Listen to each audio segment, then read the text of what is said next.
Varicose veins కి సరైన చికిత్స కోసం సంప్రదించండి ఎవిస్ హాస్పిటల్.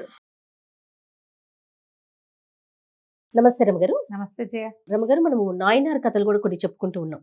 మరి కార్తీక మాసంలో ఉన్నాం కాబట్టి ఏమన్నా నాయనార్ కథలు కూడా చెప్పుకుందాం. Last year, before last year bold అని చెప్పుకున్నాం. అవును, ఈ సంవత్సరం కూడా సంప్రదాయం పోకుండా అంతే. నాయనార్లు అంటే పరమశివ భక్తులు. తమిళనాడు సుప్రసిద్ధ భక్తులని నాయనార్లు అంటారు. పరమశివ భక్తుల్ని ప్రత్యేకంగా నాయనార్లు అంటమే మనం తమిళనాడులో చూస్తాం. 62 మంది చాలా ప్రసిద్ధమైన ప్రగాఢమైన శివభక్తులు. ఇందులో ఒకళ్ళు ప్రాణాలకు తెగించిన వాళ్ళు, ప్రాణాన్ని అర్పించిన వాళ్ళు, రక్తాన్ని అర్పించిన వాళ్ళు భగవంతుడికి. ఎన్నెన్ని గాథలు, ఎంత కష్టాన్నైనా ఓడ్చుకుని శివభక్తిని విడవకుండా ఉండేవాళ్ళు. అతి తీవ్ర భక్తిపరులు. అవును, ఈ నాయనార్ గాథల్లో కొన్ని చిత్రమైనవి, విచిత్రమైన గాథలు కూడా ఉంటాయి. ఇందులో ఇయర్పగై నాయనార్ అని ఒక నాయనార్ గాథ. ఈయన కావేరీ పూమ్ అనే పట్టణంలో ఉండేవాళ్ళ. కావేరీ నది పరివాహక ప్రాంతంలో ఉన్న పెద్ద పట్టణం. పరమ భక్తుడు, వైశ్య కులానికి చెందినవాడు. ఈయనకి చక్కగా సౌందర్యవతి అయిన భార్య ఉండేది. మహాభక్తితో ఉండేవాడు. తన దగ్గరకు వచ్చి ఏది అడిగినా తన దగ్గర ఉంటే లేదని అనేవాడు కాదు. రేపటికి నాకు కావాలి, మాపటికి నాకు కావాలి, వీళ్ళకి ఇచ్చేస్తే ఎల్లుండి మనకెట్లా, మన ఇంటో ఏదైనా అక్కరొస్తే ఎట్లా, అలాంటి ఆలోచన పొరపాటును కూడా ఉండేది కాదు. ఆయన చిన్న సుత్తి శానం దగ్గర నుంచి ఇనపెట్టెల వరకు, ఒక పెద్ద ఇనపెట్టె కావాలి, మా పిల్లకి ఇవ్వదలుచుకున్నాను పెళ్ళికి, ఇనపెట్టె కొనే శక్తి లేదు అంటే మా ఇంట్లో ఉంది, పట్టుకెళ్ళు. తమ ఇంట్లో ఉన్న ఇనపెట్టె ఖాళీ చేస్తే ఎట్లా పెట్టేవాడు. దారే పోతుంటే ఎవరైనా అయ్యా ఒక వస్త్రం ఇప్పించంటే మీదున్న వస్త్రం తీసి ఇచ్చేవాడు. కట్టుకున్న పంచె విప్పించి అంగవస్త్రంతో ఇల్లు చేరిన రోజులు కూడా ఉన్నాయట. ఆయన తమ దగ్గర ఏది ఉన్నా సరే ఎక్కడి నుంచి తెచ్చి ఇవ్వడం కాదు, తమ దగ్గర ఉన్నది కాదనకుండా దానం చేసేవాడు. దాత అని పేరు పొందాడు బాగా. పరమేశ్వరుడికి ఇతను నచ్చాడు. వీడు దాతృత్వం ఎంతవరకు వెళ్తుందో, అంటే ఇంకా ఎంతకి తెగబడతాడు దానం చేయటం కోసం. మళ్ళీ ఈ దానంలో బొట్టు పెట్టుకుని శివభక్తులకి దానం చేయటం ఆయన నియమం. ఓహో, ఎవరైనా సరే విభూతి పుండ్రాలు ధరించిన వాడు కనపడితే వాడు ఏదైనా అడిగితే ఇచ్చేస్తాడు. సరే, ఏం చేసేట పరమేశ్వరుడు ఒక బ్రాహ్మణ వేషధారిగా ఇయర్వగై నాయనారు ఇంటికి వచ్చాడు. చక్కగా విభూతి పుండ్రాలు ధరించి ఒక మధ్య వయస్కుడైన బ్రాహ్మణ వేషధారిగా పరమేశ్వరుడు వచ్చాడు.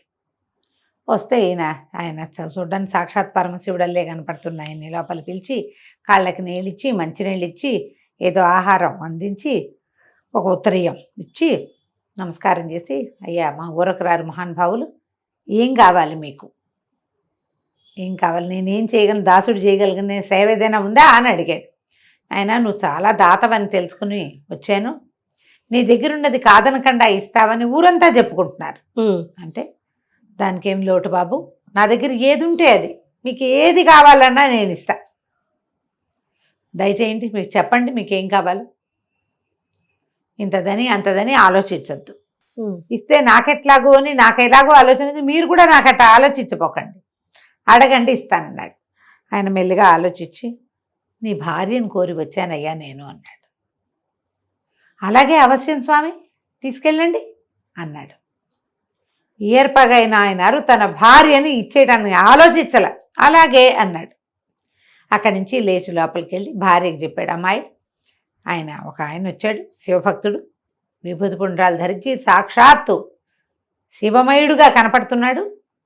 మరి ఆయన నిన్ను కోరి వచ్చాటమ్మా, నేను ఆయనకి అప్పచెప్తానని మాట ఇచ్చాను అనేసరికి ఆవిడ నిశ్చేష్టంగా అయిపోయింది. ఏమిటిది, ఏం జరుగుతోంది? కానీ ఒక నిమిషంలో తెప్పరిల్లి, శివభక్తుడు ఏది ఇచ్చినా శివుడికి ఇచ్చినట్టే అని భావిస్తాడు, పరమేశ్వరుడికి దానం చేయబడ్డా నేను అని ప్రాణాలు దేటో తెచ్చుకొని ఇంట్లో ఉన్న పని వాళ్ళకి ఎవరికో చెప్పి వెనకాల వచ్చింది. ఇదిగోండి నా భార్య, స్వామి తీసుకెళ్ళండి అన్నాడు. ఇంతలో ఏమైంది, ఈ వెనకాల పెరట్లో ఈ కథ అంతా విన్న పని మనిషి పరిగెత్తుకుంటూ వెళ్ళిపోయి ఆ సందులో, ఇప్పుడు అప్పట్లో ఏంటంటే కులాల వారీగా ఇళ్ళు ఉండేవి కదా, పక్క ఇళ్లలో ఉన్న వీళ్ళ పెద్దనాన్న పెద్దండ్రి పిల్లలకి వాళ్ళకి ఆవిడ పుట్టింటికి కబురు చేసేసి వీళ్ళు అవి ఇవి సర్దుకుని వాకిలకు మంది దిగేసరికి ఆయన చుట్టాలు వచ్చి పడ్డారు. ఆయన చుట్టాలు రాలా, ఆవిడ చుట్టాలు వచ్చారు. ఇదేం అప్రదిష్ట? ఎవడో దారిపోయే బ్రాహ్మడికి భార్యను దానం చేయటం ఏమిటి? వాళ్ళ కాదని అరిచి కేకలు పెట్టారు. మాణాకర్రలు తీసుకొచ్చారు కుర్రకారంతా కొంతమంది. ఈయన ఏమైనా సరే ఒప్పుకోలే. దానం అంటే నా దగ్గర ఏది ఉందో అది నేను దానం చేస్తాను.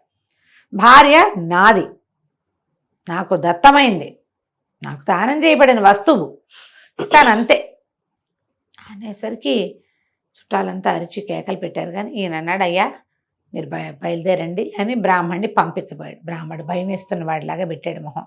భయంగా ఉంది, ఒకవేళ నేను ఊరు దాటే లోపల వీళ్ళంతా నా మీద పడతారేమో నీ చుట్టాలు అనగానే ఆయన అన్నాడు, ఓ బాణాకర్ర తీసుకుని పదండి బాబు, నేను మిమ్మల్ని దింపొస్తాను, మీరు ఏ ఊరు వెళ్ళాలో ఆ ఊరు నేను మీ వెనకాలే వస్తానని బ్రాహ్మడు ఈ ఏర్పగైన ఆయన భార్య ఆ వెనకాల బాణాకర్ర పుచ్చుకుని వీరభద్ర అవతారంలాగా కనపడుతున్న ఈ ఏర్పగైన ఆయన కూడా బయలుదేరేసరికి బాగా నడిచి వెళ్తుంటే వీళ్ళు ఈవిడ చుట్టాలు ఉన్నారుగా, వాళ్ళు ఊళ్ళో ఉన్న కొంతమంది క్షత్రియుల్ని పోగేసుకుని ఇది చాలా అన్యాయం, స్త్రీని దానం చేయటం ఏమిటి, కన్య తండ్రిది, ఆయన కన్నాడు, ఆయన దానం చేసి ఉత్తమ సద్గతులు పొందాడు, ఇప్పుడు ఆమెని భర్త ఇంకొకళ్ళ దానం చేస్తే అది వ్యభిచారం అయిపోతుంది, దానం అవ్వదు, అది ఇట్లా చేయకూడదు, ఈ కులం తప్పటం ఏమిటి, పద్ధతి ఏమిటి, స్త్రీని దానం చేయటం ఏమిటి అని అరిచి కేకలు పెట్టుకుంటూ ఒక పెద్ద సమూహంతో వచ్చి పడ్డారు.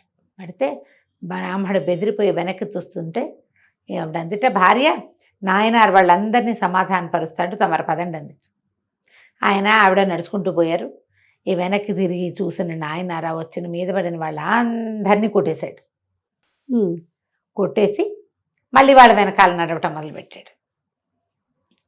అయితే ఒక మలుపు తిరుగుతుంటే మలుపులో నిలబడి భార్య కనపడిందట.